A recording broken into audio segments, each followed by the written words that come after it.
All right, what's up guys? So in this video, we're gonna give you a sneak peek into the actual live training that goes on for agents when they join our sales team. When you join our sales team, you get trained directly from me and from my partner, Brian, who's also came into this business and crushed it. Today, we've got 25 people in our weekly training class. They're all on Zoom. We've already provided them with the script. We've already showed them how they're gonna get leads. Today, we're teaching them best practices for them to get out of training and start making sales right away. Tomorrow will be their last day in training. It's a 4-day training program. We'll get them their leads tomorrow, and most of these people will be well equipped to start making sales their first day out of training. So stay tuned, because if you join our sales team, you'll be going through this exact same process and getting trained by the best of the best people to ever do it. God is great. If you want to join the sales team, click the link in my Instagram bio, schedule an interview. We run them every single Monday at 8 p.m. And I look forward to having you on the team soon. God bless. All good? All right, sweet. So today, what we're gonna be going over is a lot about the referral presentation, which is probably the most important thing that needs to be covered. But before we dive into the referrals, I wanna teach you guys a little bit about the hard card presentation that you guys learned yesterday. So we'll go over the hard card presentation probably for the first 20 minutes. Then we'll take a quick break, just because I don't want to throw too much at you guys all at once. We'll take like a 3-minute break, 3 to 5 minutes. Then we'll dive into the referral presentation and we'll go from there. I would say we should be done by like 2 o'clock. So just make sure while you're here, you're as locked in and as focused as possible. Take as good of notes as you can. And also I'd recommend maybe recording like a voice memo if you guys have a phone or something that you can record on. That way when we're done, if you forget anything, you can come back through and listen to everything. So for the hard card presentation, well actually let me just give you guys recording in progress. Let me give you guys a little background on me. So I came into the business in 2020 when I was 20 years old. I'm a college dropout and I was never good at school. My GPA in high school was a 1.8. So the reason I tell you that is I wasn't super naturally gifted when it comes to the first 18 years of my life, school and everything. And I also never had any sales experience when I got into this industry. I didn't know what life insurance was, like literally didn't even know what it was. Had never sold anything in my life other than working at GNC. And I came into this opportunity basically just super blind about what the heck I was about to do, but super hungry to make a bunch of money. Like that's why I joined. I saw people making money and I'm super competitive and I wanted to make just as much, if not more money than everybody else that I saw. And when I started, I joined the same agency you guys are currently joining, which is Arias Agencies. And you guys know Simon Arias, the CEO? So I didn't know him at all. Like I had never met him, never talked to him, didn't know who he was. But so let me back up. I joined Simon's agency. And when I joined, he had already been the agency owner for 15 years. Does that make sense? But when Simon started with this company, with American Income Life, he was 24 years old. And he had joined an agency called Smith Agencies. So just like we're joining Arias Agencies, when he joined Smith Agencies, which was the top agency at the time under the Globe Life umbrella. You guys following? So Smith is the last name of a guy named Marcus Smith. And Marcus Smith owned that agency, obviously, but he is known for being the most successful person to ever come through Globe Life. And that's out of like thousands and thousands and thousands and thousands of people. And we're just talking about success defined as there's personal sales success. So like the top producer in the history of the company did 2 million in personal sales. His name's Referral. But Marcus went into the leadership route, which means they base Marcus's success off of how many people did he recruit and then develop into becoming millionaires within the company. So Marcus is known for developing the most millionaires to ever come out of his agency in Globe Life history. It's like over 100 people he trained, recruited, and then helped them become a millionaire through this company. Does that make sense? So he might not be the best personal salesperson ever, but he is the best trainer, developer, by far, without a doubt.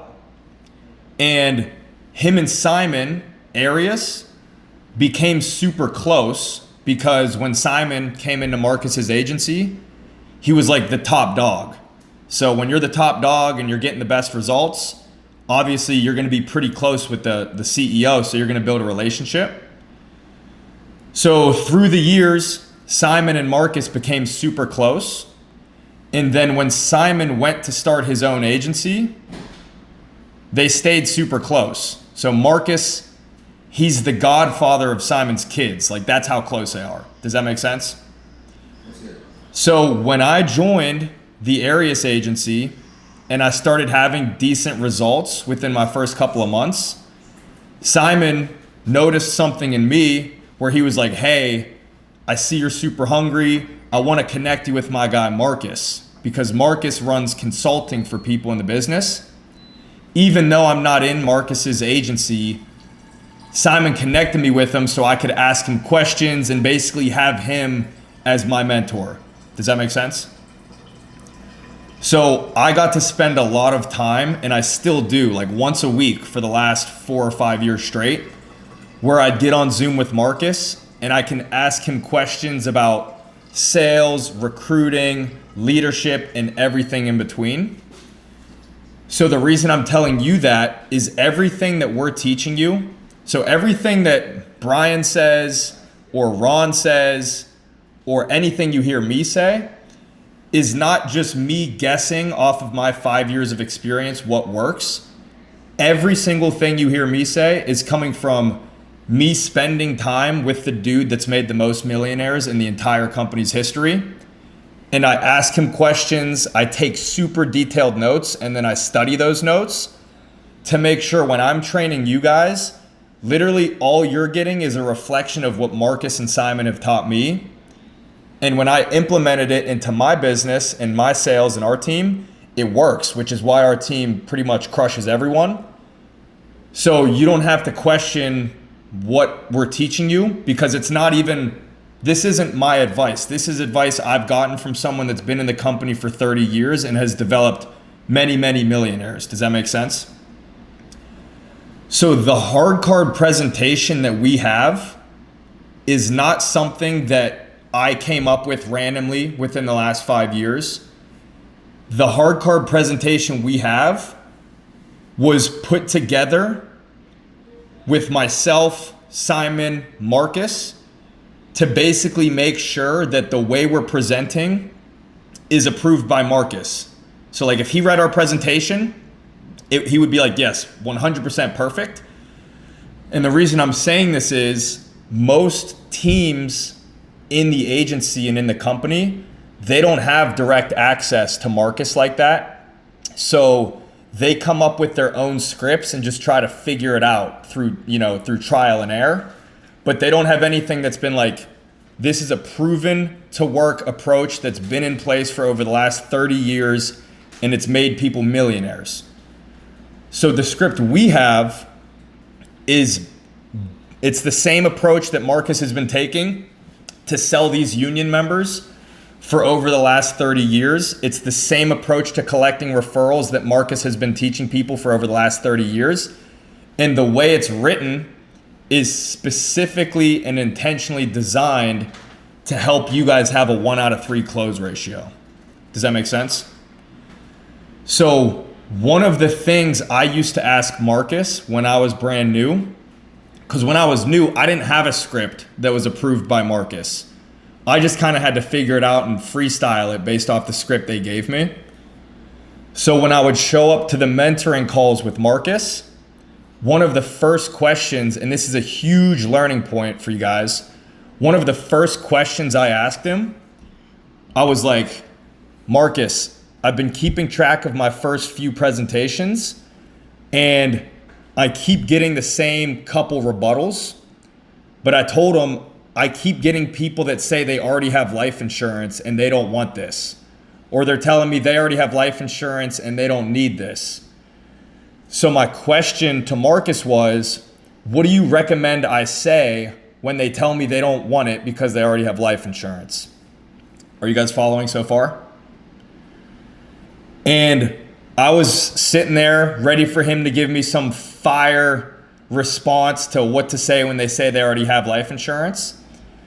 But he told me that, Spencer, if you want to become a millionaire and you want to beat everybody else in the company, the first thing you need to understand is it's never about what you say in response to their objection. You have to learn what to say proactively and get tie downs so you don't even get that objection. So he was like, the good news is you're getting the objection, which means there's still room for you to improve, because if I present, I don't get that objection. That's what Marcus would say. So he was like, let me teach you what to say in the presentation so you don't even get that objection. Does that make sense? So that's the first learning point. It's always about proactively beating the rebuttals, never reactively. So that's point number one. Then I asked him, someone else asked him this, and he just told me this as a learning point. But he's like, Spencer, I was running a mentoring call once, and someone asked me, what do you say when the client says that they're donating their body to science? Like, what's your response to that? And Marcus said, well, what do you say when they say they don't want it because they already have life insurance? And the person was like, I don't really know. And his response was, and I think Brian went over this with you guys, to be successful in this company, you have to major in the majors and not major in the minors. And what the majors means is there's 3 rebuttals that we're gonna get 90% of the time, which is we don't want it or we don't need it because we already have life insurance. That's a huge one. The second biggest is we want to think about it. We don't make decisions on the spot. We want to think about it. And the third one is we can't afford it. So if you're taking notes, those are the majors. We don't need it / don't want it because we already have life insurance. We want to think about it and we can't afford it. And then examples of minors would be things that come up, like out of 100 presentations, you might get this once or twice, would be like, I'm donating my body to science, so we don't need this. Super rare. Or my brother's the funeral director, so we're good. Also super rare. And then another one is like, I don't care about my family, so I'm not leaving anybody anything. I just don't care. Those are minors. Is everybody following so far? So his advice was, don't put any energy, time, or thought into the minor rebuttals. Don't even bother asking what to say because there's nothing that we can tell you that's going to work. Basically, if one of those minor rebuttals comes up, just freestyle it, do your best to try to convince them, but it's probably not going to work. But put all of your energy and all of your time into mastering the 90% rebuttals, which is the major 3. Because once you master those 3, you already know 9 out of 10 people you present to, you're already going to be equipped to sell them and to close them because you've got the responses already ready to go. Make sense?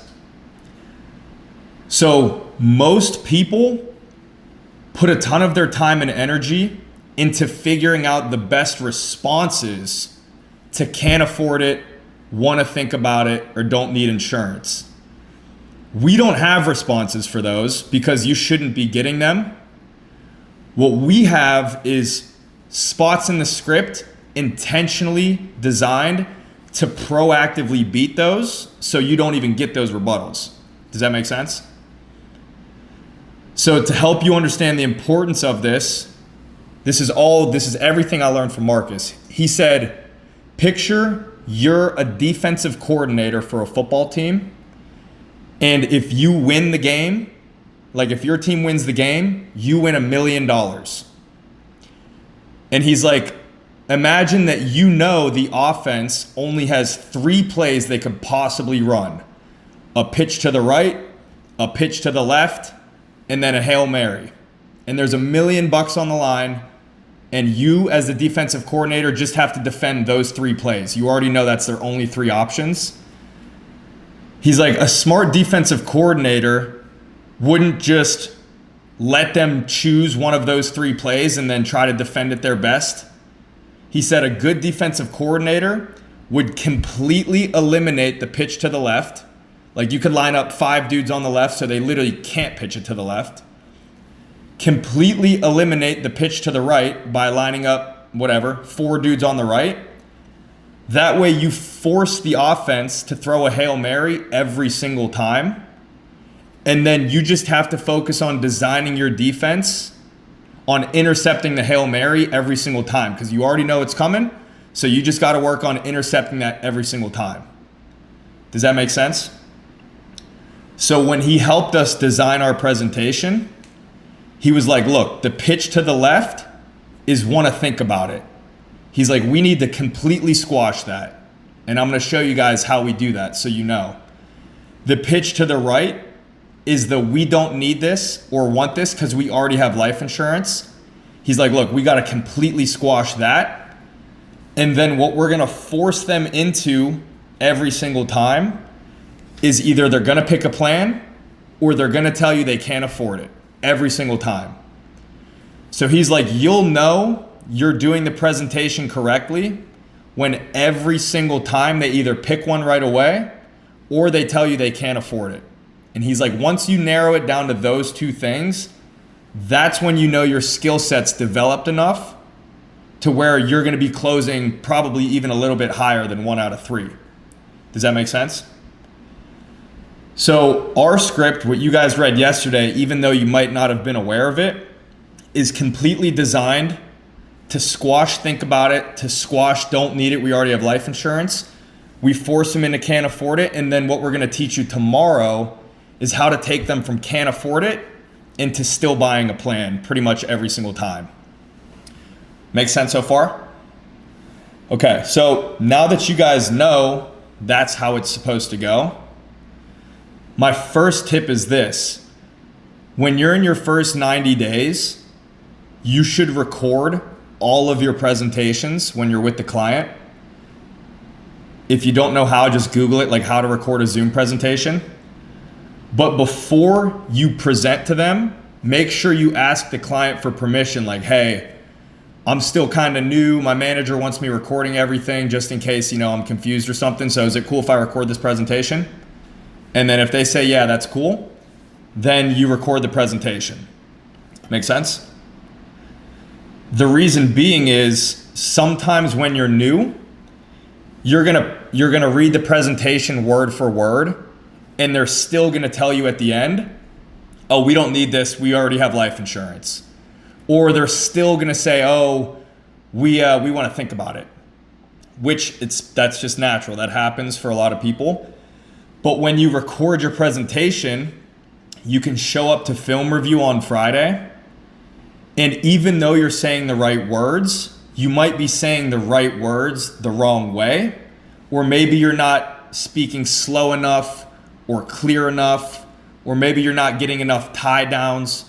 So if we can actually watch your presentation, we can diagnose where it went wrong and where you can work on fixing your presentation so moving forward you don't continue to get that same rebuttal. But if you don't record your presentations and you tell us, oh, they said they want to think about it, but I read the script word for word, we're not going to be able to give you accurate advice because we don't even know where the mistake could have been made because we have nothing to see. Does that make sense? So let me point out to you guys where in the script that you should put a lot of focus so you don't get those rebuttals.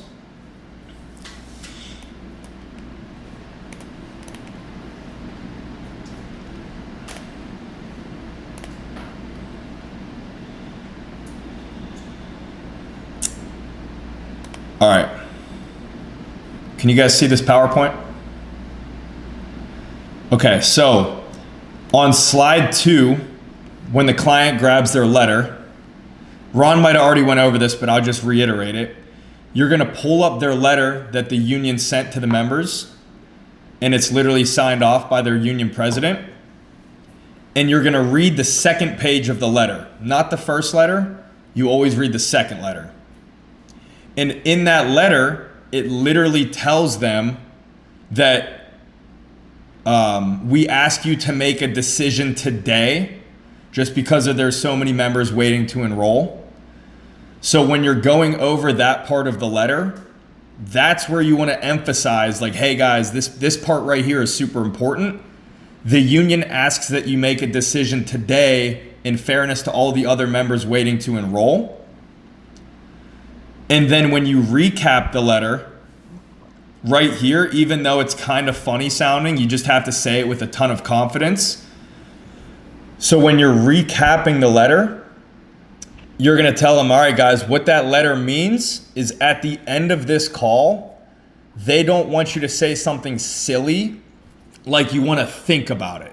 Does that sound fair? So like, you don't wanna really laugh there. That's more of like a super serious, you wanna make them feel like if they say they wanna think about it, that's just plain silly. And you're getting them to agree right then and there. Like, does that sound fair? They're asking for a yes or no, doesn't matter, but they don't want you to say something silly like you wanna think about it. Is that fair? So if you do that correctly and you get the tie down, they're not gonna be able to say they wanna think about it at the end of the presentation.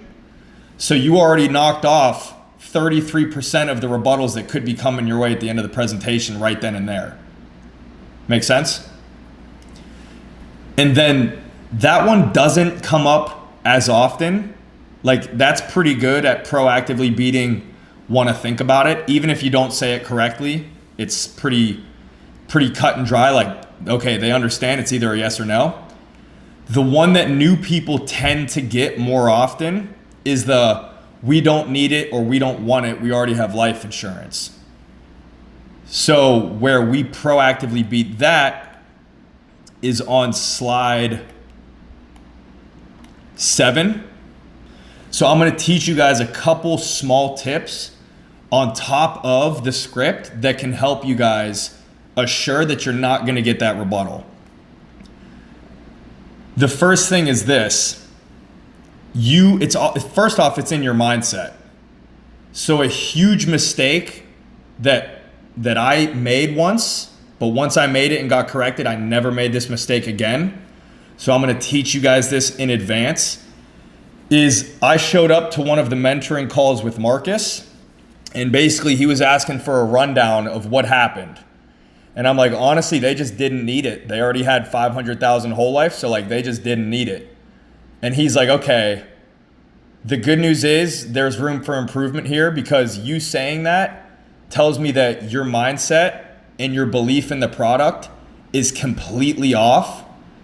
And if your own belief in the product and your own mindset for how you think about what we're selling is off, you're gonna miss out on so many sales because when it boils down to it, sales is just a transfer of belief.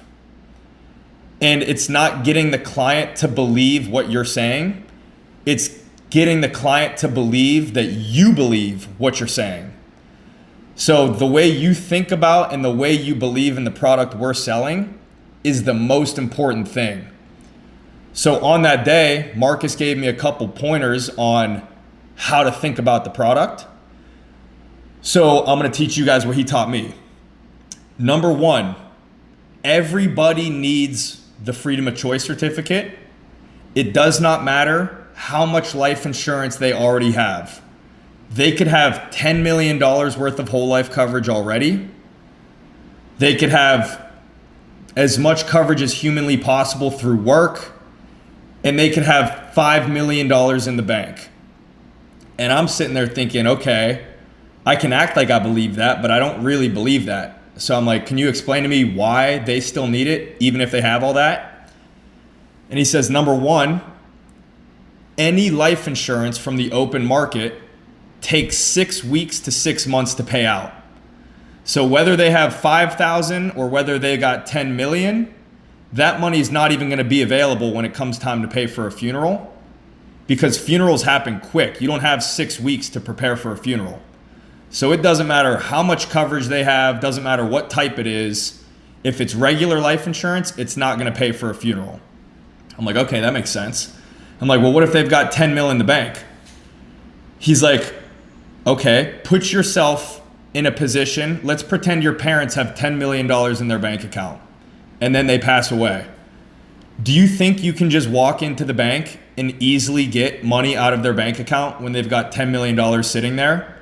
The answer is no. You got to provide tons of different paperwork, probably have to get lawyers and attorneys involved, probably have to wait a bunch, make a bunch of phone calls, go to and from the bank. And he's like, when your parents die, that's probably the last thing that you want to do, is be calling everybody, going to and from the bank, dealing with lawyers and attorneys just to get access to a couple $1,000s. So what we provide is a quick, easy solution. So if that was you and your parents had 10 mil in the bank, instead of dealing with that headache and all that, you literally drive to the funeral home, write a price on the back of this piece of paper, hand it over, and then you don't have to do anything else. So he's like, even if your parents weren't financially crippled, this is going to give the beneficiary way less stress, way less headaches, and make it a super quick, easy, simple process during the worst time of their life when their parents just passed away, for example. I'm like, okay, that makes sense. So now every time heading into the presentation, I believe that no matter what this person has, I have a potential buyer because they need it. No matter what they have, I know they need it. You can't convince me that you don't need this. Does that make sense? So that's the mindset you need to have. The cool thing about the product we sell, and this is an analogy that Marcus gave me, is he's like, there's two different types of life insurance companies you can work for. There's our company, which is a captive agency. We just sell basic whole life insurance and a little bit of accidental. Or you could go work for a brokerage where you could sell all types of life insurance. You can shop the market, get the cheapest price. You can work with every single company out there. He's like, the reason our company has been successful for 70 years and grows every single year and has been stable for over 70 years is because we don't sell. Our sales approach is not let us get you the cheapest policy you can possibly find. We sell based off of something called product differentiation, basically different. So the analogy he gave me was, let's say you go to a steakhouse. Let's say, you put yourself in this position. You go to a steakhouse and you order a $50 filet, a solid, tasty filet, right? You eat the filet, 10 ounces, whatever. And then the waiter comes back to your table and says, hey, we just got this crazy Wagyu steak, super special, rare, limited edition steak, and it's on super duper sale. It's less than the filet you just bought. This steak's only $45. Chances are you're gonna be like, that sounds good, but I already had my filet, so no thank you, I'm not really hungry. He's like, that's similar with when you're trying to sell life insurance, taking the approach of we'll just get you the cheapest policy we can find. Most people already have life insurance through work or from the open market from a young age. So if all you're doing is trying to tell them that, hey, even though you've had a policy for 5 or 10 years, this policy is much better and it's a little bit cheaper. A lot of people are like, honestly, I'm just fine with the policy I've been paying on for 5 or 10 years. I've already got money invested into it. That's nice that it's cheaper, but no thank you. But if the waiter comes out and she's like, hey, that steak you had, was that good? Okay, nice. Well, we've got this dessert for you. It's ice cream banana split sundae with hot fudge, and it's not on sale whatsoever. You got to pay the full price for it, but it's dessert. Then you might be like, okay, I'm not really even worried about the price. I just more want the dessert because I'm good on the steak, but that's completely different. So yeah, bring it on. I'll take the sundae. That is the approach our company takes. we don't try to bash their policies that they already have. We don't try to convince them we're going to get them something that's better than what they already have. What we tell them is, hey, whatever you have, keep that because that's great, but you also need this, and here's why. And then we just explain to them why they need both. Does that make sense?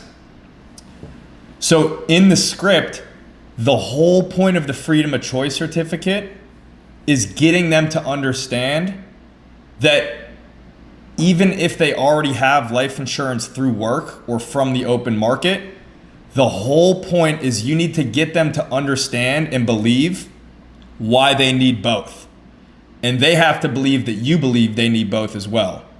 And if they don't have life insurance already, that's just a plus, because now it's even easier to sell them they've got nothing. But most people we sit with are gonna have life insurance already, so we need to be prepared on how to sell someone even if they already have life insurance. Make sense? So here's how you do that in the script and with our product. So before I met with Marcus, I didn't know these things. So I didn't have any way of proactively beating this rebuttal. But then when I got with Marcus, I'm like, Marcus, at the end of the call, everyone keeps telling me that they've got all this life insurance, so they're not like all the other members. Like they're telling me basically the rebuttal I kept getting was people be like, we see why people might need this, but we're not like most people. We already have life insurance, so we're taken care of. So I'm like, Marcus, how do I stop getting that? He's like, you need to proactively bring up and you need to make sure they don't feel special for having life insurance. He's like, right now, they're telling you that they're different than most people because they have life insurance. So you need to proactively tell them that most people have life insurance, and that's why we have this set up. That way they don't feel special and feel like they're better than everyone else in the union. They need to realize that, like, that's the problem. Everyone has life insurance and this is why you need it. Does that make sense? So in the script, that's why we're constantly drilling into their head that most members already have. Most members. So when we say right here, now, for example, let's say we're meeting with a Teamsters group. Now, the Teamsters understand that 95% of members already have life insurance through work and life insurance policies set up outside of work through the open market. So the way I just read that to you guys is the way that I actually present. So there's a big difference between that and just reading it like, now the Teamsters understand that 95% of members already have life insurance through work and life insurance policy set up outside of work through the open market. Because if you just read it like a book, they could miss that part right there. And then they missed it. So now at the end, they're going to tell you, oh yeah, we've got life insurance through work. We don't need this. So this is an important line where you have to slow down and like speak super clearly of the Teamsters understand that 95% of members, pretty much everyone, already has life insurance through work, and pretty much everyone has life insurance policies set up outside of work through the open market. Because you can't miss that. Like, that's pretty easy to understand when you say it like that. And then you come into this. So before I explain how this permanent benefit works, Joe and Mary, the Teamsters have me ask every single member 2 questions. So then you're going to ask them, Joe, do you have life insurance through work like most members do? And he's probably going to say yes, which is fine. That's what we want him to say, because we already told him most members do. But whatever they say, it doesn't matter. You just keep going. It's a yes or no. Do you have life insurance through work like most members? Either yes or no. If he says like, I don't really know, what you want to say is you probably do, because pretty much every member does. The reason you want to say that is because you want to give these people certainty. Like, certain, you do. Because if you leave it open-ended there, where it's like, oh, okay, well, maybe you do, maybe you don't. At the end, he can come back and say, I don't want to decide until I figure out what I have through work. So once I figure that out, then I'll get back to you. See what I mean? So like you always want to just tell him like, yes, you don't know if you have it through work? Let me see. Yeah, you definitely do. You definitely have it through work, like most people. And then you can move on. Then you say, do you have life insurance policies already set up outside of work from the open market? And then again, yes or no? If so, what company? Quite honestly, we should probably take this out because that just adds confusion. So make a note. Don't even bother asking what company because that's irrelevant. It doesn't even matter. Any questions so far? Everyone good? Spencer, would you say? Go So ahead. is it? Would you say you probably do, or no? Would you be like act like you're looking and then be like, no, you do? Oh yeah, tell them they do for sure. Yeah. Spencer, real quick, that's like I mean, I know you know this script probably by heart, but are you reading it at that exact pace through like the whole entire thing, or just the important parts? So for the freedom of choice, yeah, because this is where the sale is made. So yeah, the freedom of choice, I'm super slow, super clear, tie downs, like not flying through it whatsoever. But the slides leading up to it, it's a little bit of a quicker pace because it's not as important. All right, good. Anybody else? Okay. So once you find out if they have life insurance through work or from the open market, make sure you make a mental note that, okay, this person has it through work and they have it through the open market. Just make a mental note and I'll explain why here in a second. But then as you move on, you'll tell them, and I'm just gonna read this whole slide to you guys the way that I would do it. And that way you can see the pace and see where you can plug things in. You'll say, the name of the permanent benefit that the Teamsters have set up for you and all the other members is called the Freedom of Choice Certificate. And I'd be like, can you guys see that here on my screen? Okay. Now, before I explain how this works, let me ask you, Joe, have you ever had to deal with handling someone's funeral and final expenses before? And then let them answer. It tells you what to say, regardless of what they say. If they say yes, oh man, okay, well, I'm very sorry to hear that. Let me ask you, do you remember how much it cost? And do you know what the average cost is these days? If they say no, okay, well, that's good. Now, if you had to guess, what do you think the average cost of funeral and final expenses is these days? Always less is more, so just read it word for word. You don't want to throw in too much. Whatever they say, you just say, good guess. The average cost right now is between $15,000 to $20,000, but down the road, it'll cost a lot more, obviously, due to inflation. And then when in doubt, always throw in, does that make sense? Do you guys understand? They'll say, yep. And then this is where you build the problem.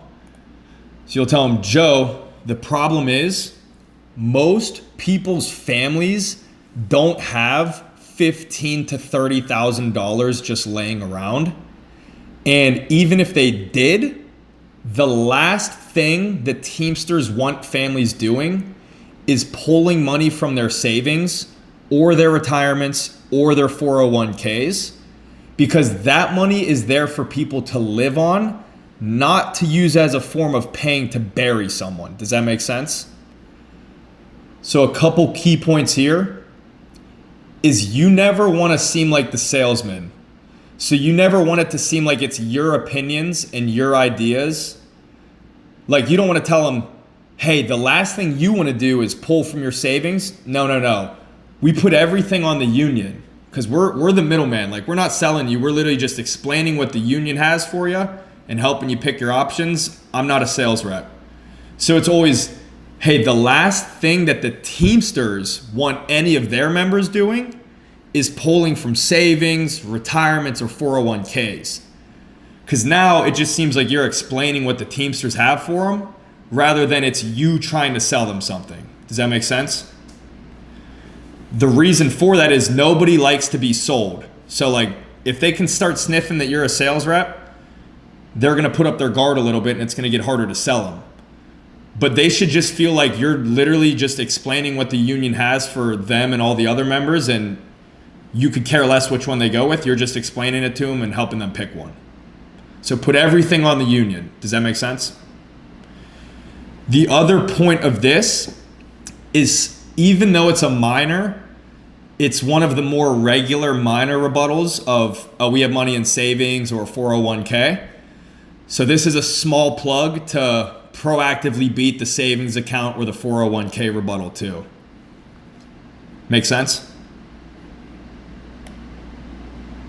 And then to solve the problem, we'll tell them, so to solve this problem, the Teamsters set everyone up with this freedom of choice certificate. So here's how it works, Joe. Down the road, whenever you die, your beneficiary is going to take your freedom of choice certificate into the funeral director's office. And the first thing it does is it gives your beneficiary the freedom not to tell the funeral director how much money they're about to receive from this certificate. Does that make sense? Then they'll tell you yes. And then here's where you can plug in. Like, remember, you made a mental note. They have life insurance through the open market. So you can tell them this. The reason the Teamsters have it set up this way is because, let's say your beneficiary walked in there with a typical life insurance policy. Like, Joe, you said you have life insurance through the open market, right? Okay, you do? Okay, so imagine Mary walks in there with that typical policy that would say the coverage amount right on it. Let's say it said $50,000. How much do you think the funeral director would charge Mary for your funeral if they knew she had 50 grand coming? Yeah, that's right. Probably the full 50,000.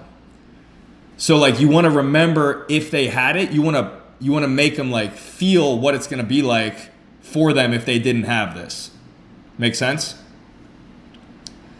So you'll tell them, but with this certificate, all your beneficiary is going to do is negotiate a fair price for the funeral and then simply write the agreed upon amount on the back of it, just like a blank check. Does that make sense? So that's one of the selling points for why they need this, even if they already have life insurance, is because with life insurance, the funeral director would see how much money they're going to get and possibly they'd get taken advantage of.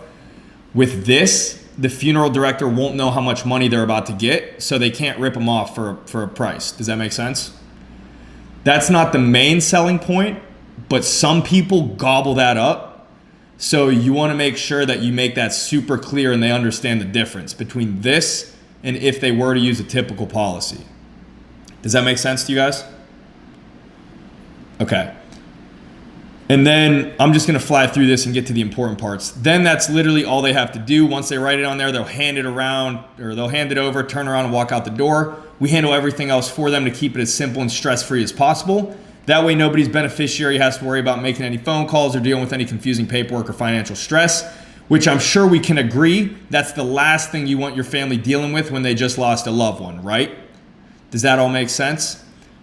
So just in case someone ends up saying they have money in the bank, you can come back to here and be like, Mary. So in case someone at the end says they have money in the bank and they don't need this, typically you don't want to have reactive rebuttals.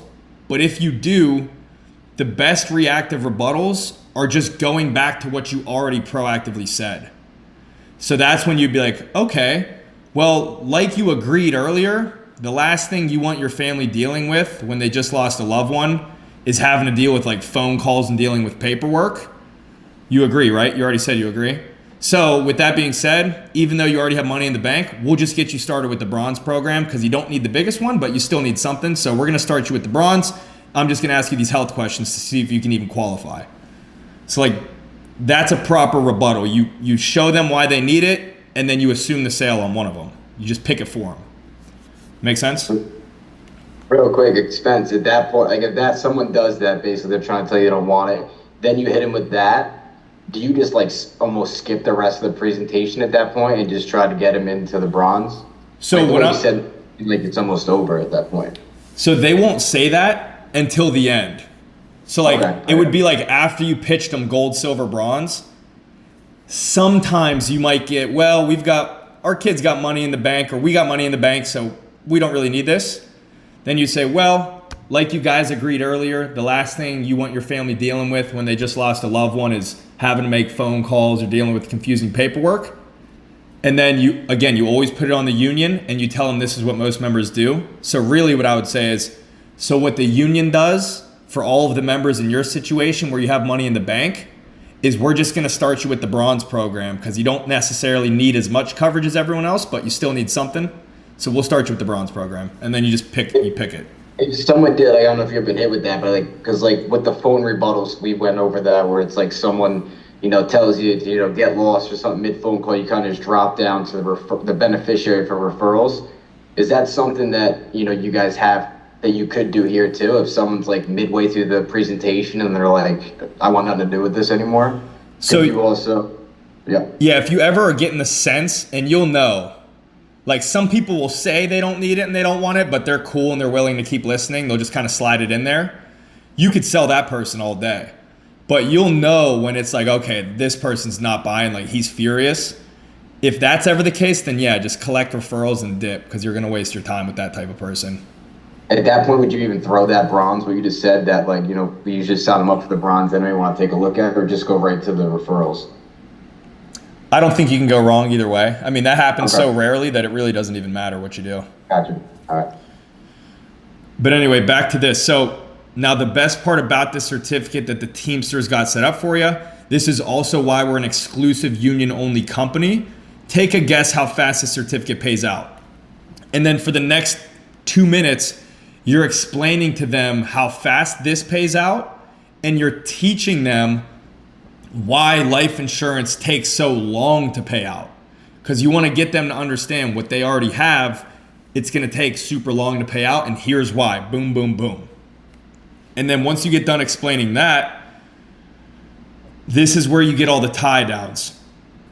So hopefully you guys have already read through the script and you understand what I'm talking about on why it takes so long to pay out. But once you explain all that, you say, does that make sense now? This is the big one right here. Do you see the difference between this and typical life insurance? And then this is where you could reiterate what they have. So like, Joe, do you see the difference between this and typical life insurance? Like what you have through work in the open market? You see the difference, right? Between this and that? Yeah? Okay, cool. And then another tie down. You see how quick and easy that this is gonna make everything down the road for you? And then you always shake your head like this. Yep. He'll say, yep. And then this is the most important one. Joe, do you see why every single member needs this, even though most members already have coverage through work and the open market just like you? You see why everyone needs this still, right? And they'll probably say, yep, I see why. And then right here, it says, okay, why? You typically want to add a little bit to it, but the point is you're going to get him to explain why he sees that everyone needs it.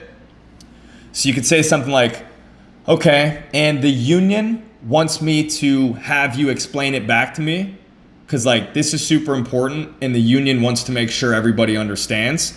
So real quick, can you explain back to me like why you see the fact that everybody needs both of this? They just really want you to understand. And then Joe's going to go into, well, I mean, like you said, life insurance through the open market like we have takes 6 weeks to 6 months to pay out. So if we didn't have this in place, our family would have to run a GoFundMe or something, and we don't want to put them through that. So yeah, we see why everyone needs this. And then boom, that's where you know you're not going to get that rebuttal anymore. 2 important tips.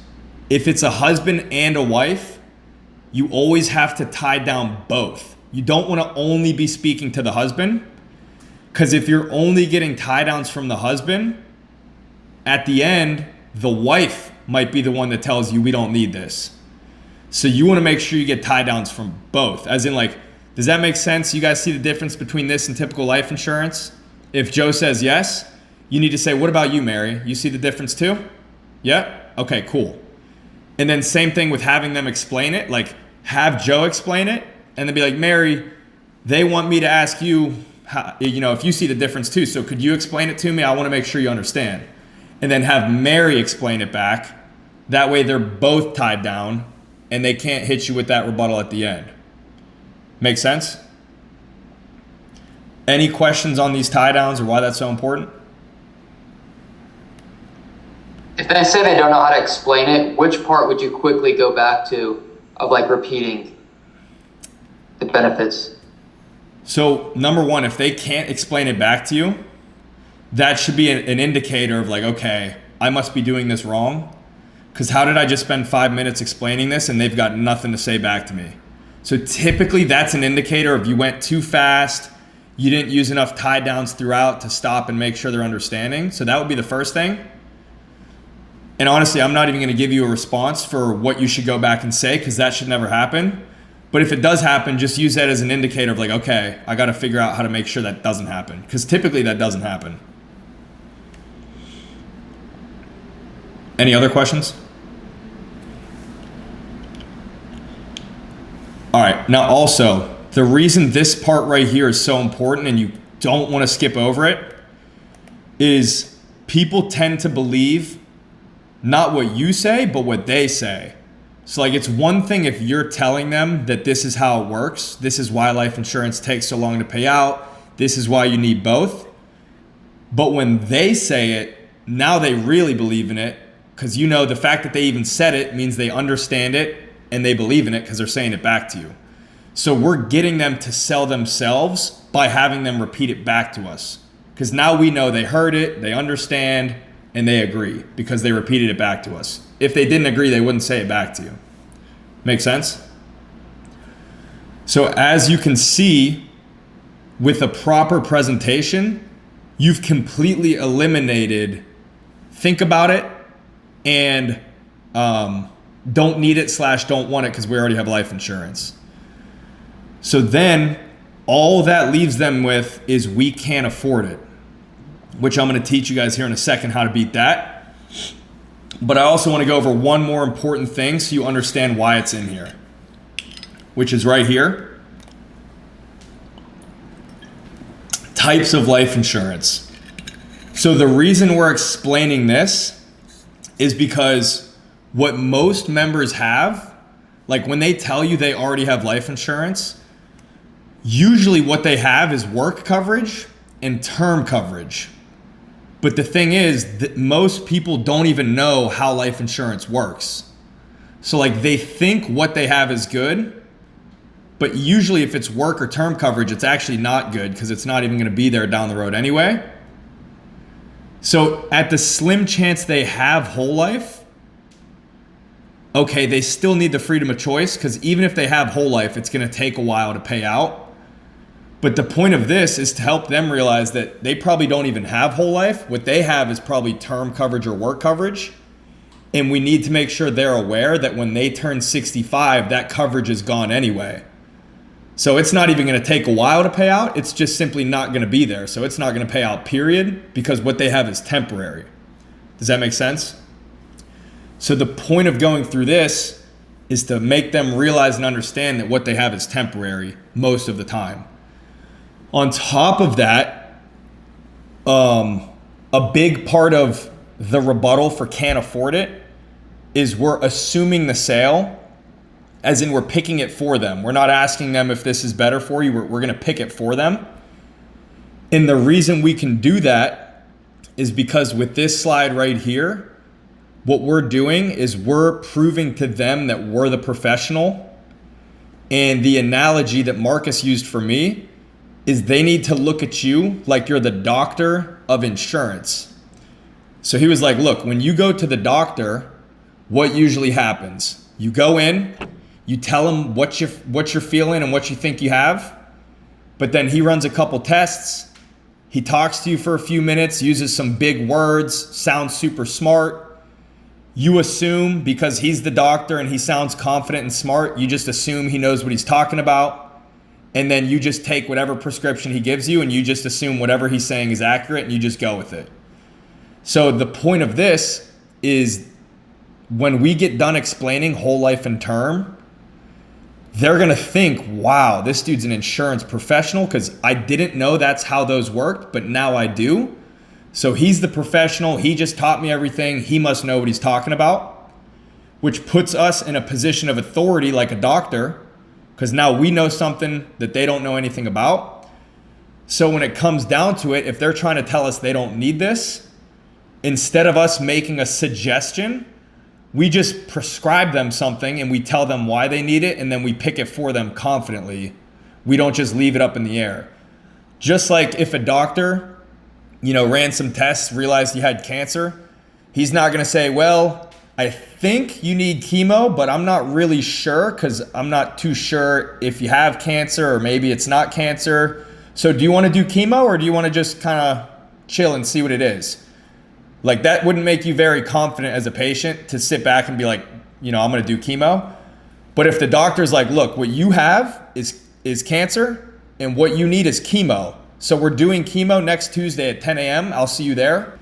And they're going to go with it because they assume you're the professional, and that's how you're going to make a bunch of sales. We call it assuming the sale, not asking for permission to make the sale. Make sense?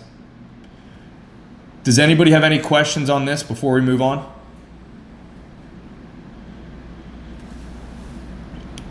All right. And then we'll wrap it up here, and then we'll get into referrals. But do you guys, they didn't go over how to build the plans yet, right? Okay, good. We're going to do that tomorrow. It is super easy, but I don't want to overwhelm you guys and confuse you by teaching you how to do that now. All I'm going to teach you now is the rebuttal for if they say they can't afford it. So basically, you'll figure out how to pitch the options. It's super easy. You'll read through all of them. You'll explain the options to the client. And then here's the close. So out of these 3 plans that the Teamsters have set up for all the members, which brings the most value to your family coverage-wise, but at the same time is also financially comfortable for you? And then there should be 2 responses you get here. Hopefully, they just pick one. So gold, silver, bronze, whatever they pick. If they pick one, great choice. However, I don't want to jump the gun. I need to run you through the medical questions to make sure we can get you approved. Then you just go fill out the paperwork because they picked. Sir, can I stop you there for a second? Yeah, go ahead. Why are the monthly payments for the plans blanked out? Are they different? Yeah, they're different per member because we have to generate different plans depending on the member's age. I got it. Okay. And that information, how do we figure that out before tomorrow? Yep, I'm going to teach it tomorrow. Cool. Thank you. Yep. So again, if they pick an option, you just come right here once they choose. But can you guys see right here, if they don't choose? The reason it says if they don't choose, instead of saying if they say they can't afford it, is because if they don't choose, the only thing they should be saying is some sort of variation of we can't afford it. Now, it's not just going to be, oh, we can't afford it. It's going to be a whole sob story on them trying to sell you why they can't afford it. So this is where you need to have the mindset of it's sell or be sold. It's either you're going to sell these people or they're going to sell you on the fact that they can't afford it. Make sense? So typically it sounds something like this, like, oh, we would love to do the silver. We'd actually love to do the gold, but truthfully, we can't afford any of these because she just got laid off from work. Our son just crashed his car, so we got to pay for that. On top of that, we just sent 2 daughters to college. And on top of that, we just had to fix our roof. So we're literally pinching pennies right now. Like we can't afford an extra dollar coming out. So we can't do anything for the next 6 months. Like we are absolutely strapped. That's what it's going to sound like. It's never just going to be a nice, easy, we can't afford it. They're going to try to sell you their best on why they can't. But it's all a smokescreen because we already asked them how much money they make, and they make enough money to afford 80 or 40 bucks a month. So whatever they're saying is invalid. That's just their fight or flight response to trying to get out of it. Does that make sense? So when they say something like that, we're going to come right here and we're going to remind them what they said earlier in the presentation. So you want to be nice and relaxed. You don't want to snap and fire back right away. This needs to be like a super chill response. Let them get out their sob story on why they can't afford it. Once they're done speaking, super calmly, you say, all right, Mary, well, like you guys said earlier, everybody does need this. So it's really just a matter of finding a payment that's comfortable for you each month, but won't be taking food off your table. So let me ask, even for the bronze plan, that's $85 a month, is this just a small adjustment that we need to make sure your family's protected? Or is this gonna be taking food off the table? This is where you guys should definitely take notes, because this is where all the sales are made. Notice how the question is phrased. We're only giving them two options. The options are, is this gonna take food off your table? Or is this a small adjustment that you could make? Make sense? So this is what you need to take notes on. I'm gonna give you guys what to say for each of those two responses, because it's not in the script. If they say it's gonna be taking food off the table, you just come right here and you continue to follow the script. So that one's in there.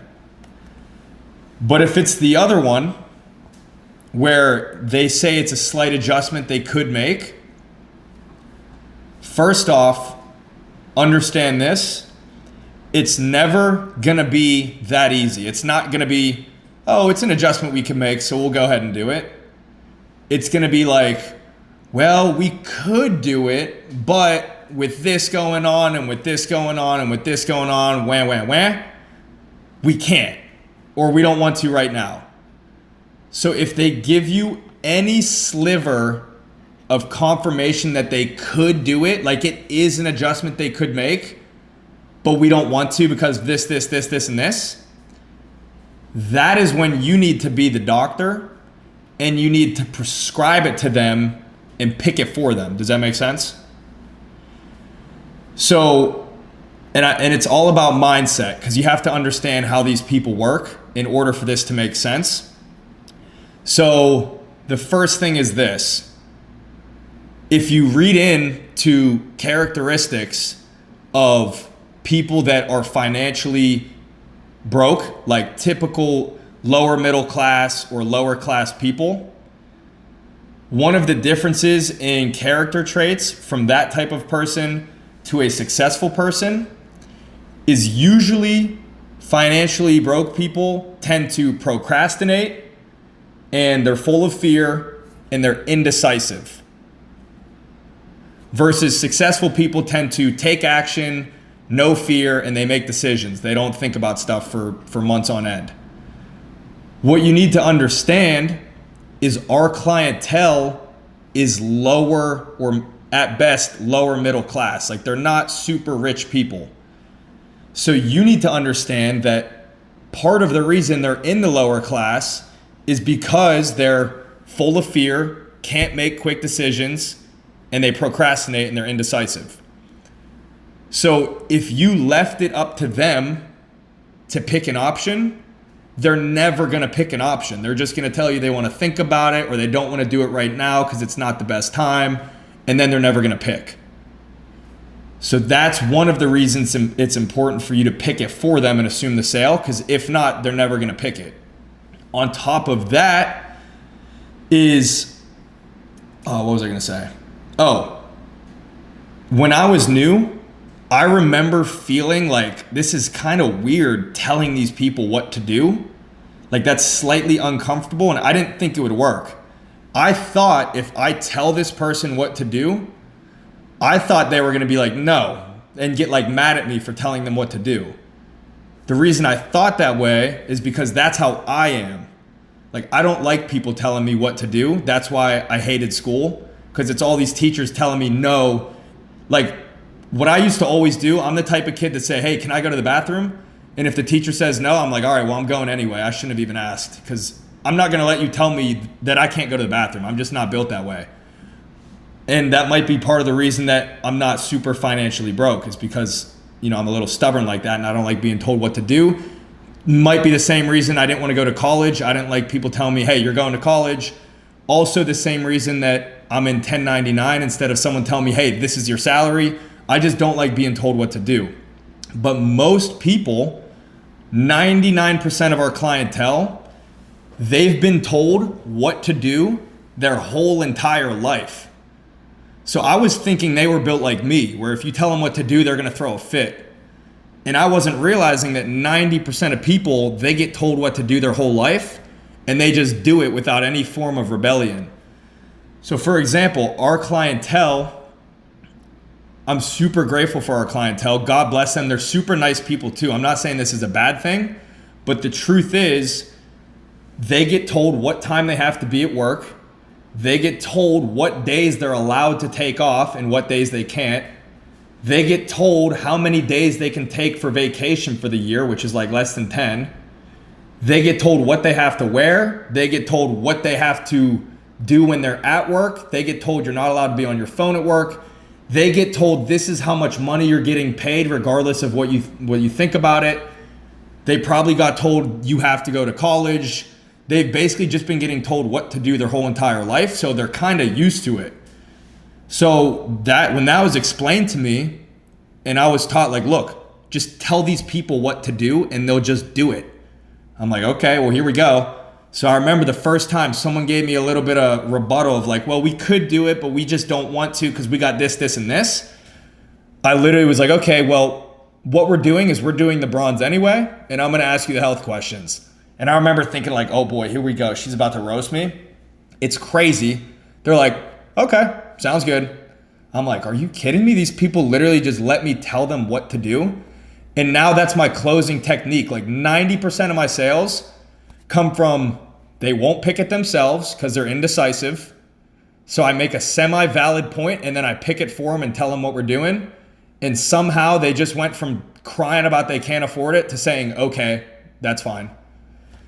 So if you don't do that, you're gonna miss out on more than 50% of the sales that you can make. Like if you try to be beating around the bush, leaving it up to them, not just confidently picking it for them, I promise you, you're gonna miss out on more than 50% of the sales that you could have had if you literally would have just told them, this is what we're doing, and I'm gonna ask you the health questions right now.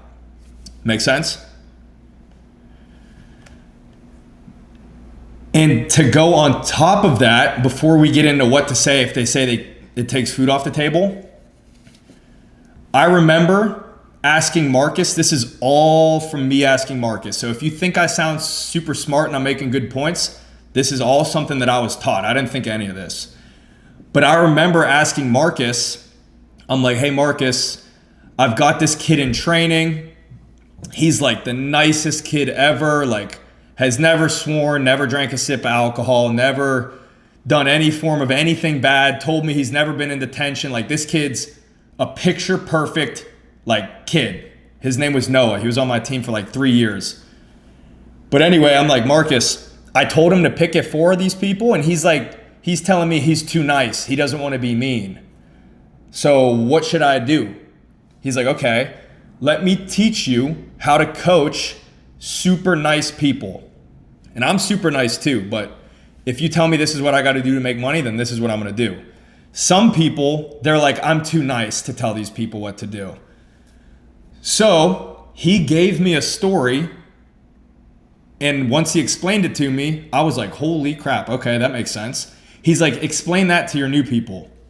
But now I have my own story because it happened to me, so I'm going to explain this to you guys to make you realize why being nice and not picking it for them is actually not being nice. It's the opposite of being nice.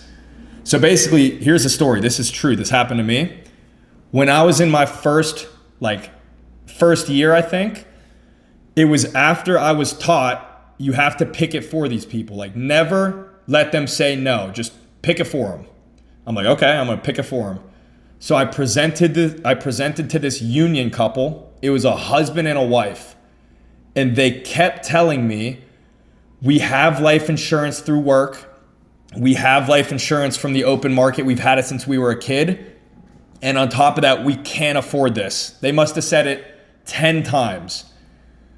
And I kept telling them, hey, you smoked like 10 cigarettes since we've been on this call. You can afford this if you can afford cigarettes. So we're doing the bronze plan anyway. And they're like, no, we're not. And I'm like, yes, we are. If you can afford cigarettes, we're doing the bronze plan. And I just kept picking it for them, pushing them. They were pushing me back saying, no, we don't need this and we can't afford it. But I was, 21, just honestly just laughing at this point, probably recording it on Snapchat. Like, I've pushed these people 15 times. They haven't hung up. Like, I'm literally just battling with these people. Anyway, they finally are like, look, if we just pick this small plan, this bronze plan, will you just let us go? Because this is just getting old. I'm like, yeah, I definitely will. So they picked the bronze plan. I sold it to them. They hated me. Like, they literally hated me. But anyway, fast forward, like, I don't know how long, couple months, maybe it was a year, I forget. I remember it clear as day. I'm working out at Crunch Fitness in Tampa, Florida, and I'm hitting bench press. I remember it this clearly. I was bench pressing. I can literally see it still in my head, exactly where I was sitting. My phone rings in the middle of my set. I'm furious because I was listening to music, so I end the call. Next set, phone rings again, end the call. And then it rings again. It's the third time this number's called me while I'm working out. So I pick it up. I'm like, hello, who is this? I'm working out. Can you call me later? Like, what the heck is this? And the dude was like, hey, is this Spencer? I'm like, yes, who is this? I'm working out. Can you call me later? He's like, Spencer, this is, I forget his name, but this is Joe. We spoke about that certificate through my union a couple months back. Do you remember? And I'm like, oh yeah, I remember. Meanwhile, I didn't remember because I speak to like 3 people a day at that point. He's like, you were the one, we fought back and forth for like 20 minutes and I told you if you just let us go, we'd pick it. I'm like, oh yeah, okay. He's like, do you know if that certificate, is that active? And I'm like, oh boy, this dude's about to cancel. Here we go. So I'm like, I don't know. Let me just call you when I get to the office. And then end it, get to the office. I look it up. It's active. I call him. I'm like, hey, I got it pulled up. Yeah, it's active. It says you got 30,000. He's like, okay, well, my wife choked on scrambled eggs a couple days ago. And basically, I went to pay for a funeral. They told us it was $22,000. Like I told you, I've got no money, so I can't pay for that. And when I called to ask about our life insurance that we had, it was term coverage. So that's been gone for like 3 years. I'm like, oh, dang, okay. Well, yeah, this is active. So let me give you the home office number so you can call home office. Send him home office's number. He calls me back a couple days later. He's like, hey, Spencer, just wanted to say that I'm super sorry for being super mean to you when we met on Zoom. The company just sent me $30,000. I was able to pay for my wife's funeral. And actually, I want to know if it's possible. Can I double my coverage? And I want to get a policy on all 3 of my sons that I'm going to pay for myself. I'm like, of course you can do that. Slammed him in for another one, doubled his coverage, and then sold all 3 of his sons. And he paid for the policies himself. And what I realized then was the person that wants to be the nice guy, if that person on that presentation was in my shoes, and because they're nice, they let it slide and let the dude say he couldn't afford it and didn't need it, they would have been working out, getting a phone call, and they would have had to call him back and say, hey, yeah, because I'm so nice and I was afraid to push you a little and pick it for you, I hate to say that you might have to sell your car or go pick up 3 jobs if you want to pay for your wife's funeral, because I'm looking here, yeah, you didn't get this policy, so you're beat. So being nice isn't actually providing these people any value. If you really want to be nice, you have to realize the product we're selling, like, these people need it, but they're never going to pick it for themselves because they're indecisive. So if you really want to provide value and service to someone, sometimes you have to have the hard, uncomfortable conversation and push them a little bit or pick it for them. That way, when the time comes, you get to be the person with good news of, hey, good news. Yeah, you did get this policy because I pretty much forced you to. And they're never going to be mad when the time comes. They're probably going to say thank you. And they're probably going to wish they would have got more coverage when they originally met with you. So, yeah, go ahead, Jonathan. Sorry to interrupt you again. So I'm assuming that, obviously you wouldn't be telling us to do this if it doesn't work. But how do you see this affects like customer retention? So if you're trying to sell me on the phone, I just want to get you off. I'm like, all right, sign me up for the bronze. Yeah. Good question, honestly. So I went through a period where my customer retention went down, and it's because I would push people back and forth until they either hung up or bought.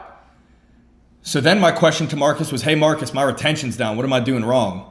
And he's like, look, you shouldn't push people 15 times, but you should push them at least 3 or 4. So like you have to do it a couple times, but if they're still not budging, then yeah, good point. You should give up after a little bit. But does that all make sense to everyone? If you want to be nice, you got to realize we're not doing anything to these people. We're doing something for these people, and that has to be your mindset. So then you don't feel bad about pushing them a little bit and picking it for them. But to Jonathan's point, like you shouldn't push them too much, because if they don't want it, they're probably going to cancel anyway. But you should, like if they're cool and they're not super stern with they don't want it, then yeah, pick it for them. Any questions before we finish up here? Okay. So let's say they say it's going to take food off the table. Then you tell them, okay, well, in that case, I can't even allow you to go with that plan, because it's not our job to take food off the table. But at the same time, we need to lock in your health and age because you are the youngest and healthiest you'll ever be. So can I make a suggestion for you? And every time they're going to say, yeah, go ahead. My suggestion is what we do for the members in your situation is we're going to get your foot in the door with, and then it's half the bronze. So if the bronze is 100,000, we'll just tell them we're going to get your foot in the door with 50,000 worth of coverage. That way we can at least get you enrolled and caught up with all the other members while keeping the payment as low as possible and much more comfortable for you. Then down the road, you can always bump it up to the full bronze if you ever want to. Sound fair enough? Super important here. Oh shoot, what did I just do? So notice how it says, we're gonna get your foot in the door, as in we're going to. It doesn't say we could. It doesn't say we can. It doesn't say if you want to, we can get your, it says what we're going to do. So this is an example of like assumptive words and picking it for them, not leaving it up for discussion. So it's super important that you say we're gonna. What a lot of new people tend to do is they get scared. So they say something like what we can do or what we could do or if you want to do. No, it's what we're going to do. And then you're shaking your head up and down and you're picking it for them. Make sense? And then one last thing here is notice we don't tell them the price. So they're gonna know the price of the bronze, but when we're reducing, we're telling them we're doing half without telling them the price for half. We're just telling them it's more comfortable and it's as low as possible. So then when it gets to here, sound fair enough? There's 3 things they can say. They're gonna say, yes, that's fair. And then boom, you sell them, you fill out the paperwork, they picked it. They're gonna say, well, how much is that? And the reason we don't tell them the price is because if they ask how much is that, you've got a buyer. So now it really just comes down to finding something they can afford. So if you're like, well, it's $40 and they're like, well, we still can't do that. At least they're gonna buy. So maybe show them something that's like $25 and at least get something small. I think for the rest of the training class today, I'll try to keep it under 15 to 20 minutes. I really wanna explain the importance of referrals so you guys can understand why it's so important. Then we're gonna share the script with you guys, let you use tonight to practice the script. And then tomorrow I'll go through a couple touches on the script like we did today with the hard card. And then we'll finish everything else that we need to finish tomorrow as well. So this should only last about 15 to 20 more minutes and then we'll wrap up. Sound good? So I'm gonna give you guys 2 examples, and this is to help you understand the importance of referrals, but also this is super valuable information that I'd recommend you use every single week when you're on the team. I'm gonna give you 2 different examples of how to make $2,000 for the week. The first example is gonna be if you're only selling leads, the amount of activity that's gonna be needed to make $2,000 for the week. And then on the flip side, if you focus on referrals, how you can make $2,000 on the week with much less activity and much less time invested into it. Does that make sense? So if you're taking notes, the first thing I'm going to say, and this is like easy to implement, I'd recommend you do this every single week. Either Sunday night or super early Monday morning, like well before 9 a.m., I would recommend that you have a weekly income goal before the week even starts. And that is one small yet super impactful tip that separates the top people from average people. Is most average agents, they just come into the week and they wing it. So when you wing it, you're going to get wing it results. But the top performers are always super intentional and specific with what they're doing. And the first thing to do with being specific is you need to be specific for how much money you want to make this week. So the example I'm going to give you is just using $2,000, but you'll be able to use these numbers to break down whatever your income goal is for the week. But let's just say, okay, for the week, your income goal is $2,000. That's the first thing you need to write on a piece of paper. So I would have weekly goals. Number one, $2,000 in income. The next step is, how much ALP do you need to write to make $2,000? The answer is 4,000 ALP. The average sale size is 1,000 ALP. So that means you need to make 4 sales for the week. So that'd be number 3. This week, I need 4 sales. The average close ratio for the, not referrals, for the leads that we're going to give you guys is 1 out of 3, but that's if I go on there and present. Typically for new people in their first 2 months, we've seen it more like 1 out of 4. So for your first few weeks, I'd recommend using 1 out of 4 to play it safe. So that means if you need 4 sales and it's 1 out of 4 with the leads, you're going to need 16 presentations given for the week. Make sense? The show ratio for leads typically is 1 out of 3, which means if you schedule 3 of them in your calendar, only 1 of them is going to show up. So 16 prezos with a 1 out of 3 show ratio, you need to schedule 48 presentations. Make sense? To schedule 48 prezos, you have to understand these people, even though they filled out a card, they don't have your phone number saved. So think about it. If a random phone number calls you, how many times does that person have to call you before you're finally like, all right, who the heck is this? And then you finally pick up. Answer could be 5, 10, 15, but eventually if the same number keeps calling you, you're probably going to pick up, right? So not everyone you call is going to pick up right away. The average numbers say it takes about 30 phone calls before you can schedule a presentation. So if you need to schedule 48 times 30, you need to make 1,440 calls for the week. Make sense?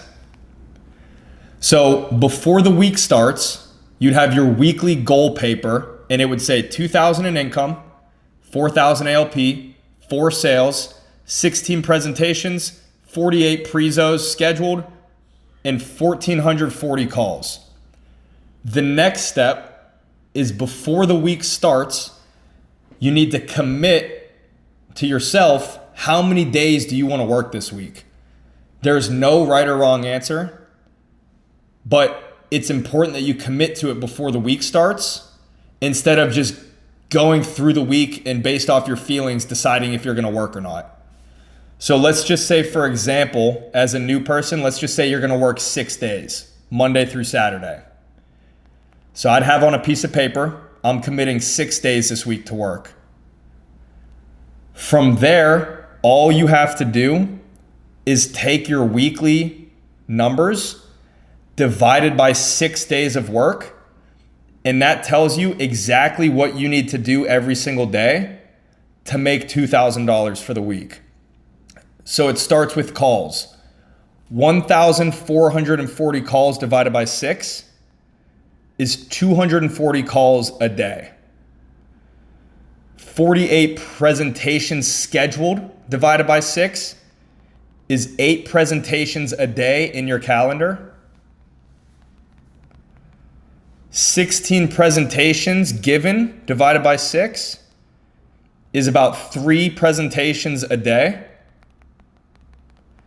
And then that's all you can control. You can't control the sales, you can't control the ALP, you can't control the income, but you can control making the calls, scheduling the appointments, and giving the best presentation you possibly can every single time. Does that make sense? So now you know, okay, if I want to make $2,000 this week and I'm only working with leads, if I work 6 days, every day I just need to make 240 calls, have 8 people in my calendar, 3 of them show up and I'll present to 3 of them. The reason this is important to understand what I'm trying to show you is typically you can make about 35 phone calls an hour. The reason is you have to press ring, you have to let it ring. Sometimes people answer, sometimes it rings for 30 seconds, things pop up. So typically, if an hour passes, you can make about 35 to 40 phone calls. Does that make sense? So if you need to make 240 calls a day, 240 divided by 35 calls an hour, that's 6.85 hours of calling. So basically 7 hours a day of calling. So next to the 240, I would put 7 hours of calling. So when you go to make your schedule for the week, you better have 7 hours dedicated to calling per day. Does that make sense? Matt? You can only start calling at 9 a.m., correct? Or is there 8 a.m. 8 a.m. you can start, okay. 8 a.m. till 9 p.m. for the union leads. Okay, so 7 hours of calling. The next thing is the average presentation is gonna take you 45 minutes to an hour. So remember, you have to give 3 presentations a day, so that's basically 3 hours of presenting. So now you know that it's 6 days of work, 10 hours of work each day you're working. Does that make sense? So the reason I'm showing you that is, let's take $2,000 in income divided by 60 hours of work to obtain that. That is $33 an hour. And I don't know about you guys, but I did not get into sales to get rejected all day, have people no-showing me, getting cussed out to make $33 an hour. You could go make $33 an hour probably working at Amazon, where you don't have to deal with rejection, you don't have to get cussed out, and you just kind of go through the motions. So the reason I'm showing you that is, if you neglect referrals and you only rely on selling the leads that we give you, you're going to be working very hard for decent income, but not what you get in the sales to make. No one gets in the sales to work 60 hours and make $2,000.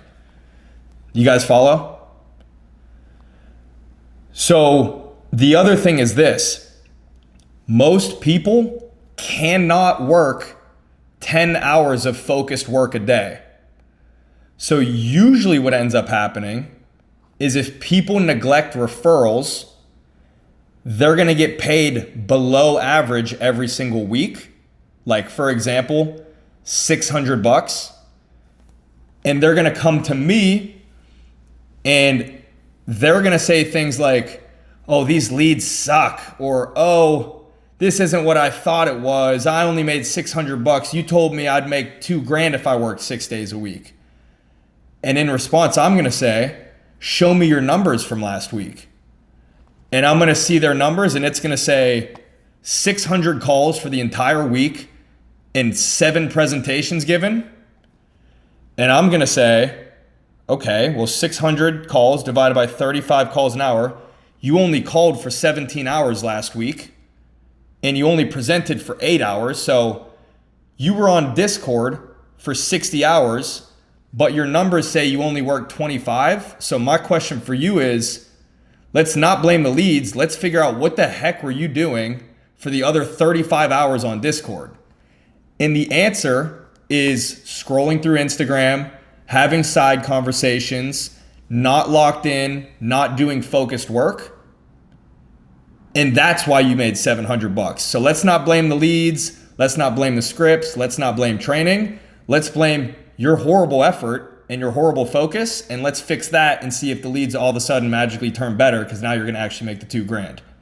So I break down the numbers for you guys proactively, because I'm telling you, if you find yourself complaining about your income, guaranteed it's one of two things. Your lack of effort, like you probably just didn't do the work needed, or if you did the work needed, you're probably neglecting referrals, and you probably just worked 60 hours and only made $2,000 because you neglected referrals. So I'm going to give you guys the solution to that. That way, hopefully you don't come to me with those complaints, or hopefully you don't get mad at your income, because if you do, it's one of those two things guaranteed. Does that make sense? So now I'm going to show you the numbers with referrals, because they're different, completely different. So start with income, $2,000, same thing. You need 4,000 ALP, that's the same too. Average sale size is the same, so you still need 4 sales. Now here's the kicker.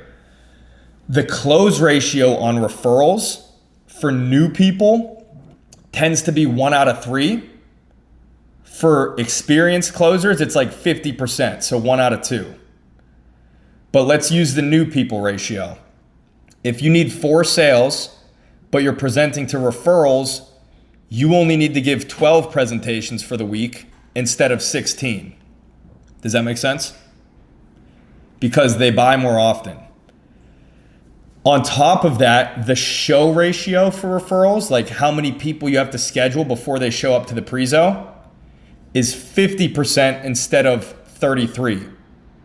So if you only need 12 people to show up, you only need to schedule 24 presentations. Make sense? So instead of scheduling 48, you're scheduling 24. And then here's the big kicker. The average amount of phone calls it takes to schedule a referral is like 5, if that. So 5 calls compared to 30. Now, I always explain the why, because you have to understand the why for you to believe in this. The reason that the close ratio is higher is because with the lead, you're the first person that they've talked to from the company. So you got to build, you got to get them to trust you. You got to get them to trust the company. You got to get them to trust and believe in the product. And then you got to get their bank info and sell them. For a referral, they already know that their friend went through you, so the trust is already built with you. Their friend uses this company, so the trust is already built with the company. So really, you only need to build value in the product. The trust part's taken out. So that's why the close ratio is higher. The show ratio is higher because their friend texted them telling them to show up to this presentation because they referred them. So they're going to show up. Like if your friend texted you and said, hey, this is what's going on, make sure you take this guy's call and show up to his presentation, it's pretty important. You're obviously going to show up to that more often than if some random person calls you and says they're going to set you up with something through your work. So the show ratio is higher. And then the reason it only takes 5 phone calls to schedule is because what we're going to teach you guys is when you collect the referrals, they're already going to get a text message from their friend that says, hey, Riley's going to call you from this phone number. Make sure you take his call. So when you're calling the referral, they already know your name, they already know the number you're calling with, and their friend already told them to take the call. Does that make sense? So if we do the math here, let's say you're going to work 6 days, but you're focused on referrals. Well, so for phone calls, if you need to schedule 24 times 5 is 120 calls for the week. So if you're working with referrals, you only need to make 20 phone calls a day compared to 240. So if we do the math on that, that's less than 1 hour calling per day. Call it 1 hour. And then if you need to give 12 presentations for the week, you only need to give 2 prezos a day. So that's 2 hours. So that means you need to work 3 hours a day, 6 days in a row. That's 18 hours for the week. And you'll still make $2,000. Is everyone following? So if we do the math there, $2,000 divided by 18 is $111 that you're earning per hour if you're focusing on referrals. So referrals is working smart. Neglecting referrals is going to force you to work hard. If you want to be the best, you work hard and smart. So if you're focused on referrals for 60 hours a week, like let's say you're down to work the 60 hours, but you're just gonna focus on referrals, 60 hours times $111 an hour, you're gonna make like $7,000 for the week. Working the same amount of hours as somebody that's making $2,000 but only focusing on the leads. Make sense? So that is the importance of making sure you focus on referrals. And then one more thing for your mindset is this is how you should go into every presentation. We have a grading scale. So the grading scale is this. Every presentation, your goal should be to get an A, right? Because A's is what people want. What we consider an A is you sold the person life insurance and you collected 5 referrals. That is an A. Like that couldn't get any better. But a B is you did not sell them life insurance, but at least you collected 5 referrals. That would get you a B.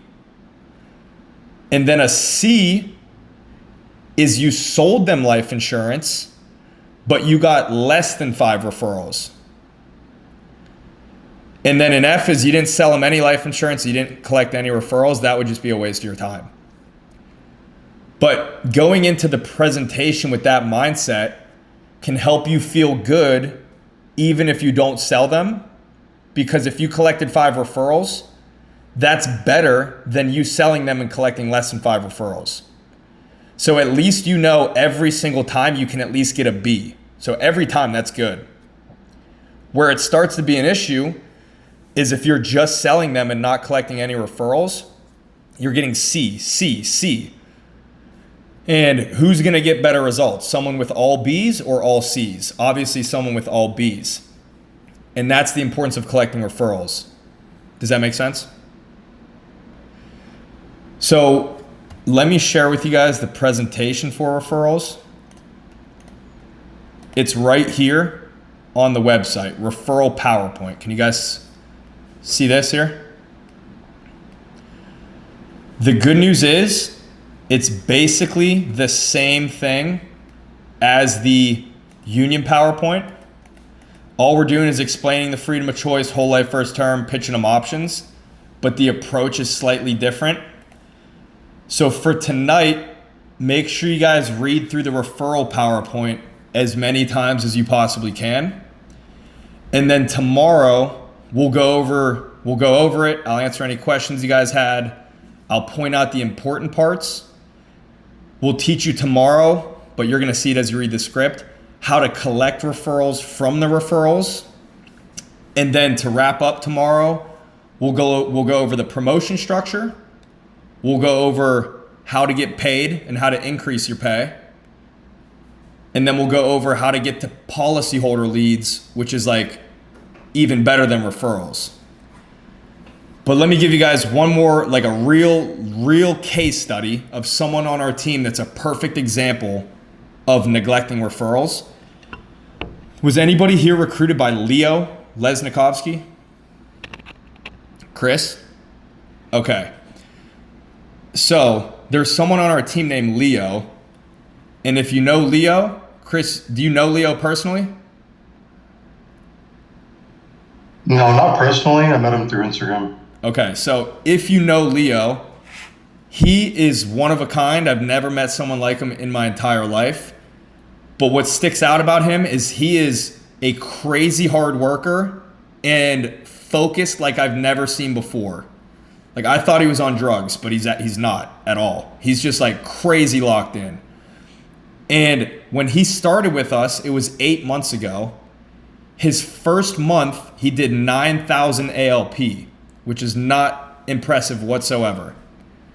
His second month, he did 13,000 ALP. And I started to look at the numbers and I realized this dude's making thousands of calls a week and he's only getting paid like $1,500 to $2,000 a week, $1,500 to $2,000. So I had him meet me at the gym because he kind of lives near me. And I'm like, yo, I see you're working insanely hard, harder than anybody else, and you're making like $2,000 a week. Like, what's wrong? Are you just terrible at sales, or like what's happening? Come to find out, he never went through the referral training, so he didn't even know about referrals or why they were important. And we look into it, he never collected one referral. He skipped that part of every presentation. So he never sat with referrals, never sold a referral ever in his first 2 months. So at the gym, I gave him the same talk I just gave you guys, where I'm like, look, bro, you're working this hard and you're only getting paid this much. I'm like, imagine if you take that work ethic and you start focusing on referrals. And I showed him how much money he can make with the referrals. And I said, my challenge for you is month 3, try to have the most referral sales out of anybody in the whole agency. And he's crazy competitive. So month 3, his whole focus was referrals, referrals, referrals. Nothing else changed. He worked the same hours, same work ethic, same focus. Month 3, he wrote like 40,000 ALP. In month 4, he did like 52 or 54,000 ALP. And legit, nothing changed except he went from only working with the leads to only focusing on the referrals with the grading scale mindset I gave you. And he's using the script that you guys are going to learn tomorrow. So literally, he's a perfect example of someone could have the best work ethic. He had 3 years of sales experience, but because he neglected referrals, he was only getting paid like less than $2,000 a week. And as soon as his mindset and his focus shifted to referrals, he literally quadrupled his income and quadrupled his sales. Yeah, go ahead, Matt. I know you said, the A plus is to get 5 referrals. I asked this to, I think, Brian yesterday too. Is there ever like a wrong answer in saying like, give me, like keep going, like give me. Oh, heck no. One. No, that's good. What I'm saying is that you think it's like, it comes to a point where it gets like weird and they start diluting, like as the people that tell you, it just becomes a waste of time because you're just pulling random people at that point where it's almost a waste of time, you know what I'm saying? I mean, typically, like the first few you get are going to be the best because the relationships that. Yeah. But nah, you should get as many as you possibly can. If you get someone cool. What do you ask for? So What in do you the like sound? in the script, like you guys saw, we get the beneficiaries, the contingent beneficiaries, and then you get the catch-up program referrals, which is other people in their union. Where you can get the most is the catch-up program. Like you could be like, look, you listed 5, but let's go ahead and put 15. And then if you can get 15 there, then boom, you got 15 referrals. Gotcha. Good question. Anybody else? I had one more actually too. Yeah, go ahead. I was gonna ask this too. I'm in Jersey, I'm licensed. They told me to get licensed in Pennsylvania and I forgot where else. West Virginia, probably. West Virginia, yeah. I mean, is there any like advantage of having Florida, Tennessee, all these other places? Like, should I get licensed in all of them? Like, what's my best route? So I would ask your upline which states they have and recommend. There's not necessarily an advantage. It's not like you'll get more leads. The only advantage would be if they're like, hey, we've got fresh hard cards that were just filled out 2 days ago in Pennsylvania. But if you don't have Pennsylvania, we can give you hard cards that are a month old from Florida. That would be the difference. Like you might have access to slightly fresher depending on the state you're licensed in.